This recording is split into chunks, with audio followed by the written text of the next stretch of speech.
Good afternoon once again. My name is Sanod Young and I welcome you all back to the YouTube channel. Now we started with equivalent dynamical system and I want us to solve a problem on that. This will help us understand the derivations we did in the previous lecture. Now the question reads, the connecting rod of a gasoline engine is 300 millimeters long between its centers. So you can clearly see the small end center and the big end center. So the distance between them is 300 millimeters. If it has a mass of 15 kilograms and mass moment of inertia is 7,000 kilogram millimeter squared, its center of gravity is at 200 millimeters from its small end center. You can clearly see this is the center of gravity and it is at 200 millimeters from the small end center.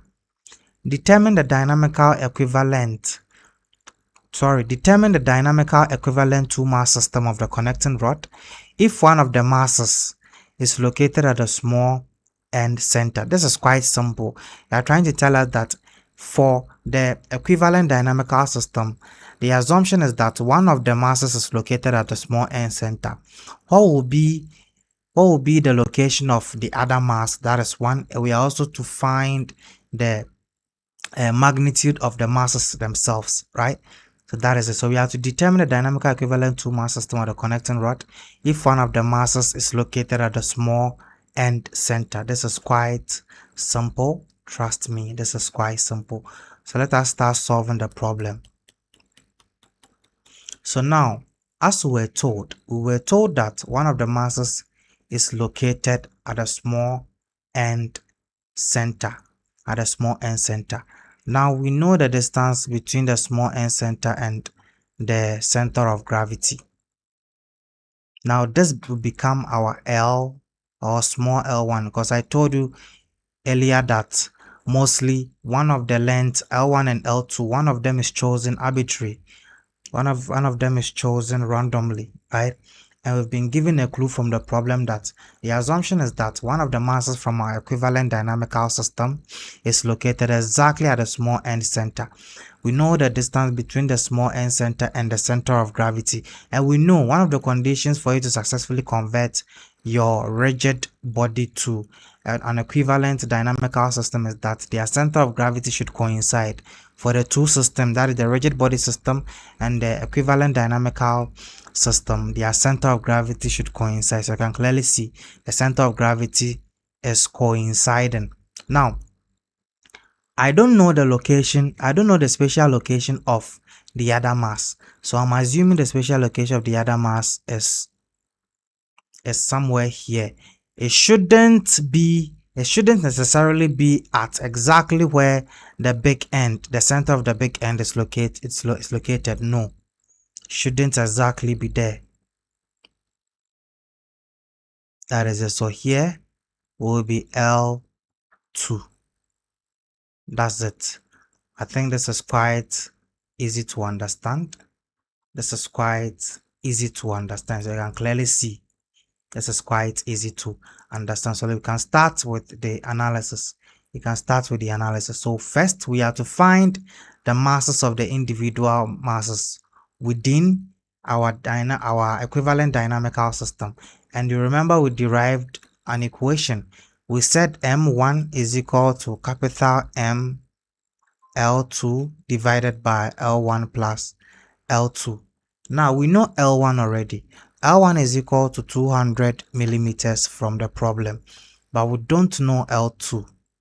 How do we find L2? We'll find out. Now, do we know capital M, which is the mass of the rigid body? Yes, we know. We're told it is 15 kilograms. That's what we're told. We're also given the mass moment of inertia of our rigid body about its axis, about its center of gravity as 7,000 kilogram millimeter squared. We were given that. Now, how do we find, if we know L1, then how do we find L2?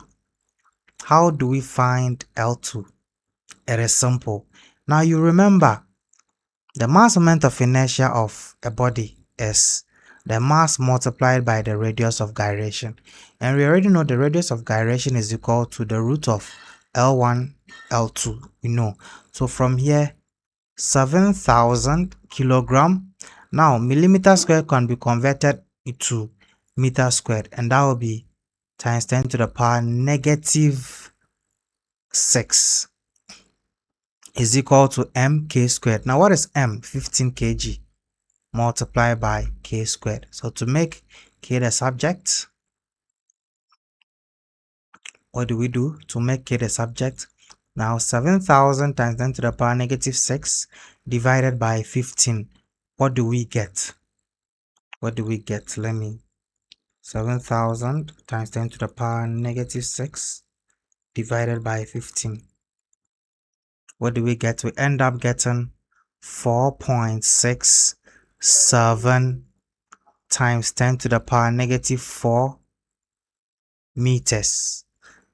Let me see. Sorry, meter squared. So this is equal to k squared. You can clearly see, right? I made k squared the subject. Now to find k, just take the root of that. And what are we getting? We end up getting 0.0216 meters or 21.6 millimeters. That is it. So we know k.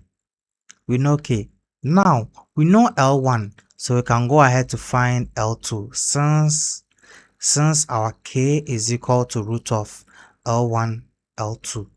So we have 21.6. Now you can use the SI unit or the one in millimeters, but then make sure the unit for L1 and L2 will both be in millimeters. So 21 millimeters is equal to root of. Now I know L1 is 200. Do I know L2? No, that is what I'm finding. So I'll square both sides. Now squaring both sides will help me find L2. Now from here, divide both sides by 200.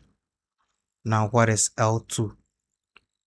L2 is equal to 21.6 squared divided by 200. So L2 is equal to 2.333 millimeters. That is it. So I found L2. So I now know L2, I know L1, so I can go ahead to find the masses. So from here, M1 is equal to 15. Now I know L2 was 2.33 millimeters. So 2.33 millimeters divided by L1 plus L2.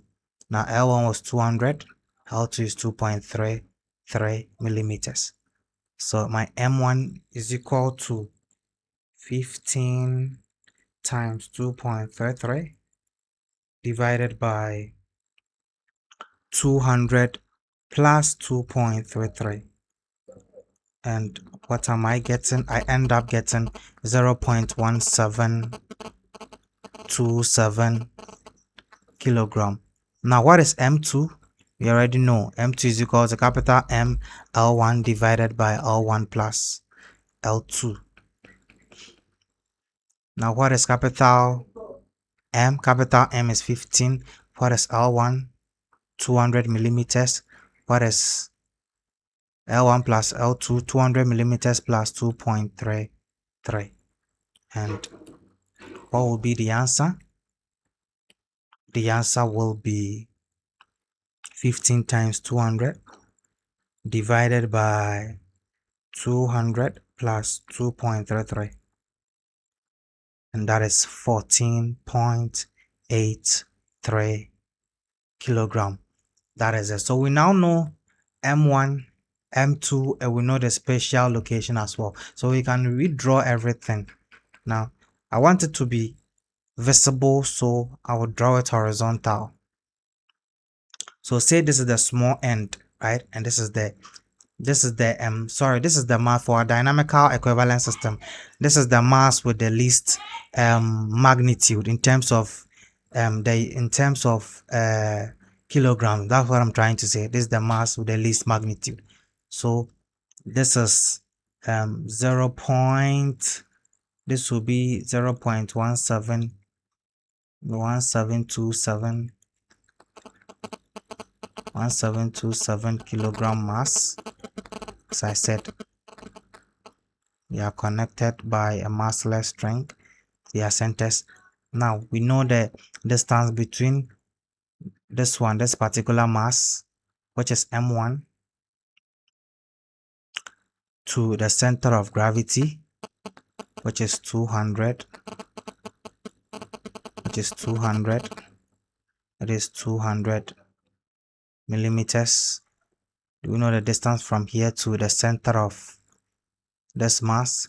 Yes, and that is what? That is 2.33 millimeters. Do you know the mass of M2? Yes, what is the mass of M2? The mass of M2 is 14.827 kilogram. That is it. So this is how you are going to represent it.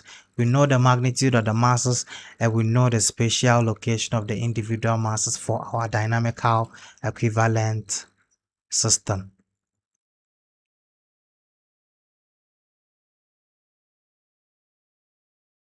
So I'll end the class here and we'll continue the next lecture. Have a wonderful afternoon.